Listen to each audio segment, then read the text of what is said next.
Durante la guerra en Ucrania por la invasión de Rusia, observamos no solo el uso creciente de drones, sino que se han transformado en parte rutinaria de la guerra. Son armas de un poder devastador sobre la mente del enemigo, casi imposibles de detectar y derribar, pequeños, potentes, armados y muy útiles. Y con la nueva guerra de trincheras se han encontrado con un rival formidable que va más allá de la artillería o la aviación. Tan solo un pequeño juguete de pocos dólares es capaz de destruir pelotones enteros, exponer posiciones y traumatizar de por vida a soldados. Pero de todos los formatos de drones que conocemos hay uno que llama poderosamente la atención: los drones suicidas.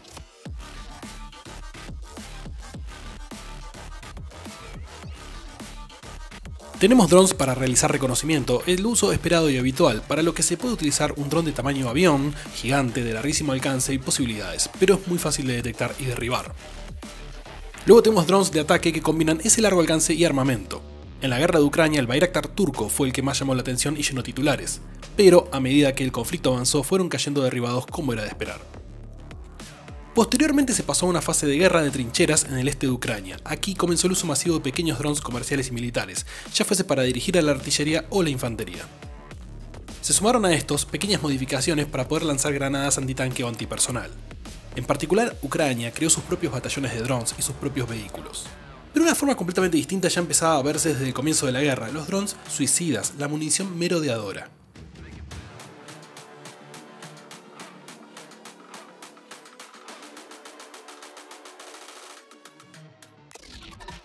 A diferencia de los otros usos, cuando hablamos de munición merodeadora, significa que es un dron que volará sobre la zona enemiga y, cuando encuentre un objetivo al cual atacar, se lanzará sobre este, detonando su carga explosiva.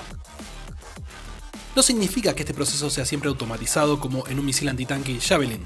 Usualmente es más parecido al uso de un TOW. Una guía apunta al dron a su objetivo. En vez de tener que pedir apoyo aéreo, que puede tardar demasiado tiempo, un dron suicida o loitering ammunition puede usarse desde un pelotón, lanzar el vehículo cual misil, inspeccionar el área donde atacar, encontrar a los rivales y lanzarse sobre ellos.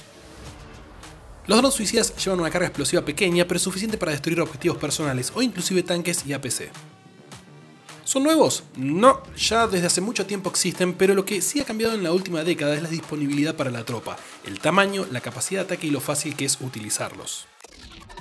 Todos son descartables, una vez lanzados no se recuperan, nadie querría atrapar un explosivo en pleno vuelo, vuelan rápido, pero no tanto como un misil, pero el uso de motores eléctricos o de combustión pequeños les permite pasar desapercibidos. El tamaño reducido hace casi imposible verlos en el campo de batalla hasta que es demasiado tarde.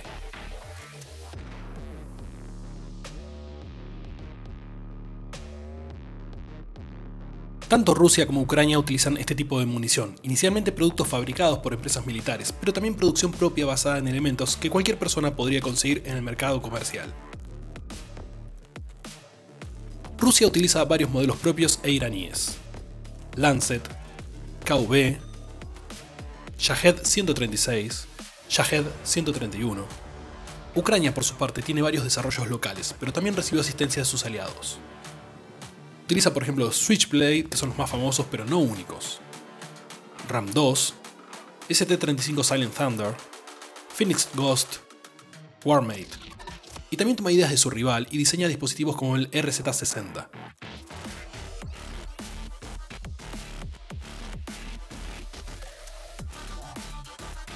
Creo que lo más llamativo de todo no son ni siquiera estos modelos profesionales, sino los caseros.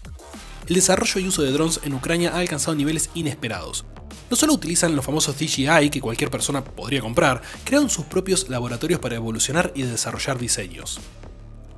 Un ejemplo de esto es la simpleza con la que están construyendo drones suicidas: 4 rotores, batería, cámara, radio y una munición antitanque o de RPG atada a un simple sensor que hace de detonador.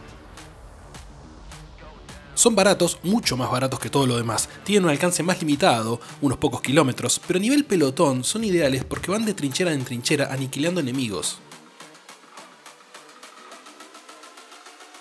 Los drones suicidas más grandes son utilizados para blancos más importantes y costosos. Como es de esperar, uno no desperdicia munición que le cuesta tanto conseguir, pero en el caso de los drones super básicos, la producción en masa y la sencillez de diseño abre un nuevo paradigma en la lucha en el frente. Y les aseguro que no hay cosa más terrorífica que no saber que te está por atacar en cualquier momento un dron que te va a caer en la cabeza y te va a aniquilar.